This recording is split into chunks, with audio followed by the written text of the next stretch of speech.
Welcome to Voodoo Whiskey Gaming, and this is my late review of, and again, it's actually more of a revisiting. Why so many revisitings? Because, well, there hasn't been a lot of new shit lately.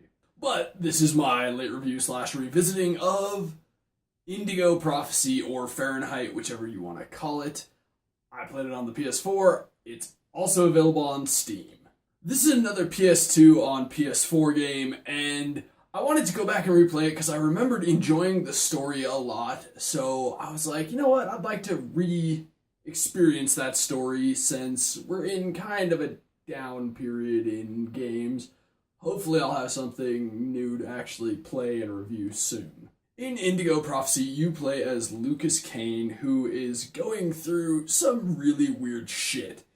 In the opening act of the game, you, in like this weird crazy trance, walk up behind a dude in a bathroom and murder the shit out of him. Now I throw in the trance part because it's very important to know that Lucas Kane did not just go up and murder a dude. He's trying to figure out what the hell made him do this. Why did he kill this stranger? But you don't just play as Lucas Kane, and that's something I really enjoyed. You also play as Carla and her partner Tyler, who are cops. They are specifically detectives who happen to catch the case of Lucas Kane. And the interesting part is you get to play as all three of these characters, and you get to experience the story for all of them, and some of the things you do for some of these characters will affect the others. Some things you do in the investigation might make life a little easier on Lucas, or harder. This all happens in New York City in this crazy blizzard, and, well, you find out that there's a lot going on in this game. There's a lot of shit behind the scenes and under the scene, you know, kind of secretive shit that's making all of this go down. When it comes to the audio, obviously the audio is far from flawless because, well, when you think about it, this is a fairly old game. It's not brand spanking new, but it does sound alright. The voiceover work is pretty good. It's not amazing in some parts. I mean, overall, I think it holds up pretty well. It is a Quantic Dream game, and since they're all about those interactive narratives, and this is an interactive narrative, it just makes sense that the voiceover work is good. Now, when it comes to the gameplay mechanics and whatnot, that is where this kind of falls apart. I'm going to bundle this with the controls as well, because the movement system is crap. I mean, you'll try and go one direction, and your character will straight up go the opposite fucking direction, which is shit. And that's never awesome. And then you have these action sequences, which is like playing Simon Says with the left stick and the right stick, and it's complete shit. Like, I remember it not being super easy from back when I originally played this, but I feel like it's just not reading what I'm doing a lot of the times, and it's shitting on the entire game. But not only that, you'll hit like 95% of the prompts, and then you'll still fail the damn thing anyways. And you'll fail it in times when it's non-life-threatening, but you'll also fail it in times when it is life-threatening, and there's no fucking reason for it because you hit the prompts. It just felt completely random as to whether or not the game was going to agree that I had hit those prompts correctly or not.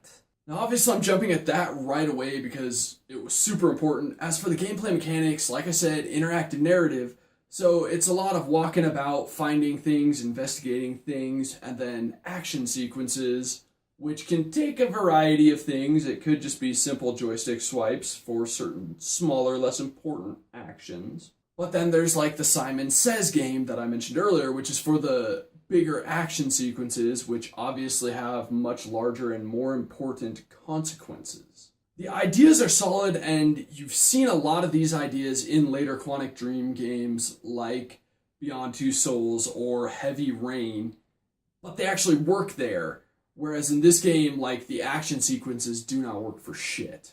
Like, if I were to turn and smack my head against this shelf, that's about how fun some of these action sequences are, simply because of what it's doing, because it's not functioning correctly.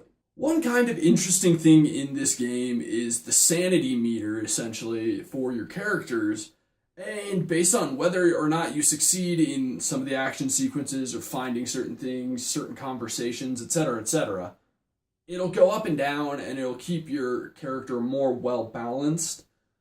But that having been said, there are things that are outside of your control, just like in real life.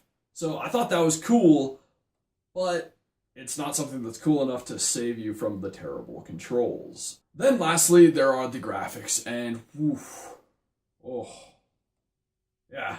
Again, not super surprisingly, has not aged super well, but you know, I feel like there are some games where I have gone back and played, not super recently, but fairly recently, that have aged way better than some of the games I've done recently. I do remember that Rockstar's games never looked super great on the PS2 and whatnot. But Quantic Dream, man, oh, this one does not look good. Like, what they did for Indigo Prophecy, just graphically, did not hold up well. Which is kind of shocking, because if you look at what Quantic Dream has done in the more recent years with Beyond Two Souls and Heavy Rain, graphically, those are very good-looking games. This is a pretty brief review because, well, it's pretty easy to sum this one up. As much as I loved the story, I'd rather watch the story as like a movie. Like, I'd watch like an 8-hour movie of this story, turn it into a show, whatever, release it as a show, whatever, I don't care. But replaying it, oh, so bad. Just so bad. And I mean, like, just, it does ruin the game, unfortunately. It is one of those things where the controls are so bad that they ruin an otherwise good game. And I'm wondering if it's something that's in the transfer from the old to the new where that fucks up, because I got way further when I played it the first time back on my original Xbox than I did this time playing it on the PS4. Like, there were just points where I couldn't progress. I had to just give up, essentially. So, which was really disappointing because I've beaten it in the past and I enjoyed the story, but this time around, like, it just seemed incredibly broken now. Okay, so in the comments below, why don't you tell me if you played the original Indigo Prophecy on the Xbox and PS2? And as always, thanks for watching. If you enjoyed the video, please hit that like button. And if you like what I'm doing in general, share, subscribe. Have a good one.